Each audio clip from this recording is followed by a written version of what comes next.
তখন আমাদের গৌরীমার অত কোচবিহার হয়নি, বহু আগেকার থেকে এনারা এই বৈষ্ণব ধর্ম কীর্তন করতে হয়, যে চাতুর্মাস ব্রত করতে হয়, একাদশী ব্রত করতে হয়। তো এদিকে জানতো না, এনারা কিন্তু এই ধর্মটা চালিয়ে যেত। আগে তো বৈষ্ণব ছিল না এদিকে, তখন এনারা কি করতেন, মায়েরা পরে কার্তিক মাসে ওনার বাড়িতে ভাগবত হবে, ভাগবত পাঠ, এই মায়েরা গিয়ে কীর্তন করতো, এনারাই আবার শুনলে মানাকে গীতা পাঠ করে দিত। এইভাবে কিন্তু চলত। আচ্ছা,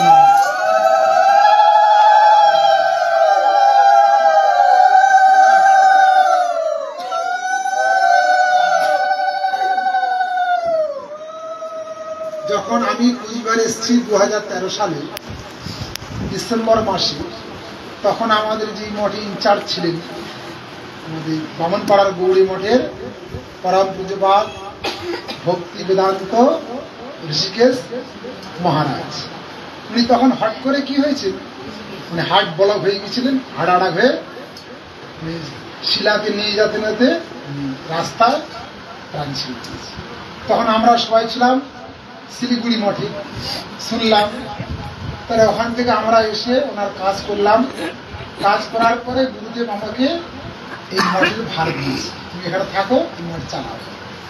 তখন আমি মাঝে মাঝে জ্যোতিষ ভবন ওখানে কীর্তন শোনা যেত, এই মায়েরা গিয়ে ওইখানে কীর্তন আদি করতেন। বেশ সব বৃদ্ধা মায়েরা, একটা গুরু ছিল, একটা গুরু নিয়ে করে ওনারা কীর্তন করতেন। তখন আমি জানতাম ভালো তো বেশ কীর্তন করে মায়েরা, আমি খুব প্রণাম করতাম। করতে করতে তারপরে এই মা বাড়িতে আসতাম। ইনি তখন প্রথম ওইখানে ছিল, ওনার যে একটা দুই ছেলে, তো এক ছেলে বাড়ি ওইখানে আছে মঠের পাশে পিছনে। তা ওই বাড়িতে আমাদের শশাঙ্ক প্রভু আদি ঔষধ দিত, ঔষধ, আর এনার বড় ছেলে কিন্তু আমাদের ডাক্তার মতো ঔষধ দেয়। আর আমাদের সাধুরা গেলে ফ্রি পয়সা, কোনো টাকা লাগবে না, টাকা ছাড়াই ঔষধ দেয়। আর সাধুরা তো যেখানে ফ্রি পয়সা সেখানে যাবে, কোনো টাকা কম আছে, অ্যাকাউন্ট ব্যাঙ্ক অ্যাকাউন্ট কম আছে। তো আমাদের প্রভুরা ওইখানে গিয়ে ওষুধ নিতে শশাঙ্ক প্রভু অনেকে যেত, যে ওনার মা ভক্ত ছিল, কিছু বলতো না, মা ভক্ত, ঠিক আছে। তা ওষুধ নিয়ে আসতেন, আর এই যোগাযোগ ছিল। তখন ওনার ছোট ছিলেন, এখানে নতুন বাড়ি করলেন, এখানে আসলেন, তখন মা এখানে আসলেন। তখন আমি এখানে আসতাম, বৈষ্ণব দেখলে মা একদম লুটিয়ে পড়লেন।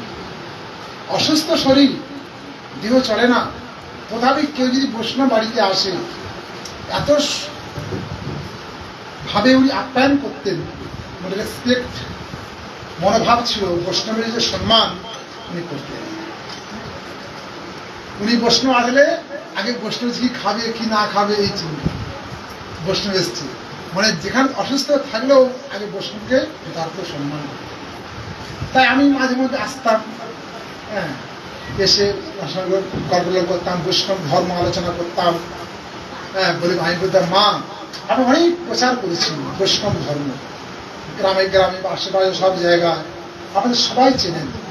আর ভাগ্যক্রমে আমার ছোট ছেলে চাকরি করে, আপনার কোনো অসুবিধা নাই। তাই মা কিন্তু যখন এই গৃহ নির্মাণ করলেন, তখন আমাদের দেখেছিল, দেখে অনুষ্ঠান করলেন, অনুষ্ঠান করেছিলাম। এইভাবে মা জীবনযাপন ভালোই করছে, হরিনাম করে, সবকিছু করে।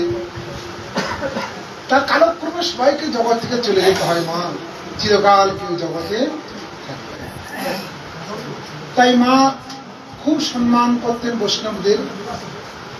তখন ওনার ছোট ছোট ছেলের সাথে আলোচনা করতেন, আমি মার দেহ ছাড়লে কি করতে হবে, কিভাবে করতে হবে, সব আগে থেকে মানে অ্যাডভান্স প্রিপারেশন, মানে অগ্রিম সব আলোচনা করতে, যে বৈষ্ণব সেবা দেওয়া, আমি চলে গেলে যেন বৈষ্ণব সেবা দেওয়া হয়, আমি সব উনি বলতেন, ছোট ছেলের সঙ্গে আলোচনা করতেন।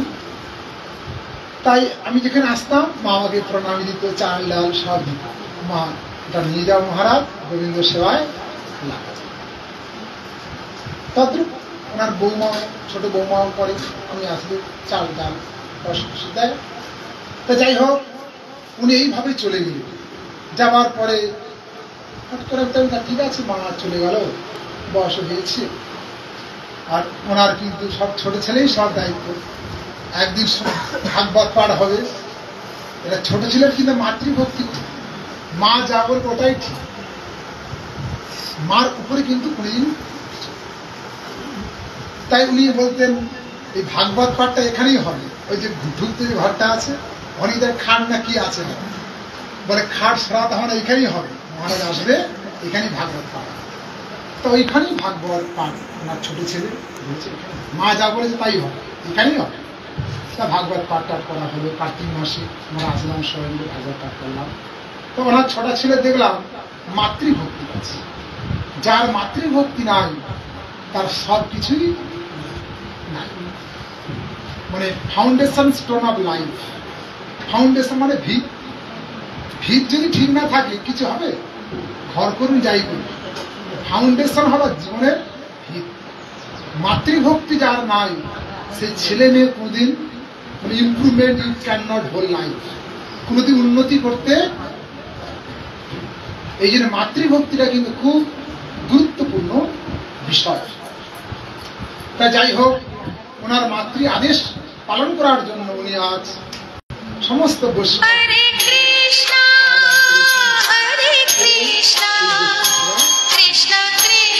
হরিদাস ঠাকুর এইভাবে চলে গিয়েছিলেন।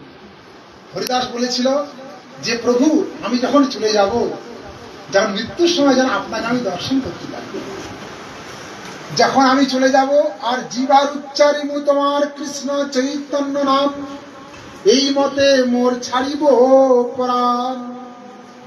যে মহাপ্রভু বলছেন নিবেদন, প্রভু আমি তো নিচুকুলে জন্ম হয়েছে, হিন জাতি মুসলমান আর অস্পৃশ্য, মনে স্পর্শর অযোগ্য, অদৃশ্য মনে দেখার অযোগ্য। এই যে মুসলমানকে স্পর্শ করলে আমরা করি না, হট করে করে, তাহলে মানে দেহ অপবিত্র হয়ে যেতে পারে। তিনি এরকম বলছে আমি অদৃশ্য অস্পৃশ্য, মোরে অঙ্গীকার কইলা, রৌরব হইতে মোরে বৈকুণ্ঠে চড়াইলা। প্রভু আমি তো একটা মুসলমানের ঘরে জন্ম এবং মুসলমান গৃহেই আমি জন্মগ্রহণ করেছি, কিন্তু আপনাকে আপনি আমাকে স্বর্গে তুলে রেখেছেন। বলে প্রভু আমি আর জগতে থাকতে চাই না, একটা নিবেদন। কি নিবেদন? যে প্রভু আমি যেন মৃত্যুর সময় যেন আপনার এই চন্দ্রমুখ মণ্ডল দর্শন করতে পারি, আর জিহ্বাতে আপনার শ্রীকৃষ্ণ চৈতন্য নাম উচ্চারণ করতে করতে যেন আমি এই দেহ ত্যাগ করি। প্রভু বলে হৃদয় হরি হরি বল। প্রভু কয় হরিদাস তুমি যা মাগিবে কৃষ্ণ কৃপাময় তা অবশ্য করিবে। ভক্ত যা চাইবে ভগবান তাই দেয় না। অনেক ভক্ত আছে কিন্তু চায়, এটা সেটা চায় কিন্তু পাচ্ছে না, কিন্তু এ জন্ম না পেলে কিন্তু আগামী জন্ম পাবে। ভগবান ভক্তি যা চায় তাই দেয়, ভক্ত ঋণ ভগবান রাখে না। দ্রৌপদী একটু বস্ত্র দিয়েছিলেন আমার, ভগবান কৃষ্ণ কি বললেন? কখন যখন চক্র চালাচ্ছিলেন সুদর্শন চক্র, যখন শিশুপালকে শিরাচ্ছেদ করে দিয়েছিল, 108টা না কটা গালি দিয়েছিল সবার সামনে, ভগবান হাসছে। বলদেব প্রভু বলছেন আপনাকে গালি দিচ্ছি কৃষ্ণ, আর আপনি প্রশ্নটা হাসছেন। বলে আমি হাসছি না, আমি গুনছি, যখন 100টা পারাবে তখন ওরা আর আমি সহ্য করব না। আমার পিসিকে আমি বলেছিলাম যে 100টা গালি দেই আমাকে দেয়, গালি দিলে পাপ হয়, এই জন্য কাউকে গালি দিতে নাই। আর ভদ্রলোক কাউকে গালি দেয় দেয় কি? আর শিশুপাল ভগবানকে অনেক রকম গালি দিয়েছে, গোয়ালার ছিল, হ্যাঁ লোকের বাড়ি ঘুরে ঘুরে খাচ্ছে, ওর এসব বলতে আছে। এ বিশ্ব ভগবান ব্রহ্মাণ্ড সৃষ্টি করেছে, অনন্ত কোটি ব্রহ্মাণ্ডের তিনি মালিক, তাকে না দিয়ে খেলেই তারাই চোর। আর সে ভগবানকে বলছে চোর সবার সামনে, সেখানে কত লোক বসে আছেন, সেখানে কৃষ্ণকে চোর বলে অসম্মান করছে। আর বলদেব তো সহ্য করতে পারছে না, বলদেব বড় ভাই রেগে তো একদম নাঙ্গল দিয়ে মারতে যান। তখন বলে মানুষ গালাগালি শেষ হোক, তারপরে অটোমেটিক্যালি ও শেষ হয়। যখন 108 পেরিয়ে গেছে তখন কৃষ্ণ কি করলেন, চক্র আহ্বান করে চক্র চক্র চক্র নিয়ে ওনার শিরা ছেদ করে দিলেন। আর সঙ্গে সঙ্গে কৃষ্ণের একটি আঙুল কেটে গেছে। সবাই ছিল কিন্তু কেউ ছুটে যায়নি কৃষ্ণের কাছে, রক্ত বাড়াচ্ছে। সঙ্গে সঙ্গে দ্রৌপদী ছিল, ছুটে গিয়ে কাপড় থেকে একটা কাপড় ছিঁড়ে কৃষ্ণকে দিয়ে দিয়েছে। তখন কৃষ্ণ বলছেন, আমি তো তোমার কাছে ঋণী হয়ে গেলাম, ঋণ আমি শোধ করি। যখন বস্ত্র হরণ করলেন দুঃশাসন দুর্যোধন, কেউ কাছে যায়নি, কিন্তু পঞ্চস্বামী ছিল, বসে আছে 5 স্বামী। একবার যদি ভীম গর্জন করে পৃথিবী কাঁপে, কোথায় উড়ে চলে যাবে। ভীম মারতে যাচ্ছে, অর্জুন বলছে না, থামাচ্ছি, কিছু করো না। তখন কি করছে, যখন বস্ত্রায়ন হচ্ছে তখন কৃষ্ণ কি করলেন, তখন আর কাউকে পাচ্ছে না, কেউ রক্ষা করছে না। তখন দ্রৌপদী কি করলেন, হাত জোড়ো করে কৃষ্ণকে ডাকলেন, হে দয়াময় করুণা।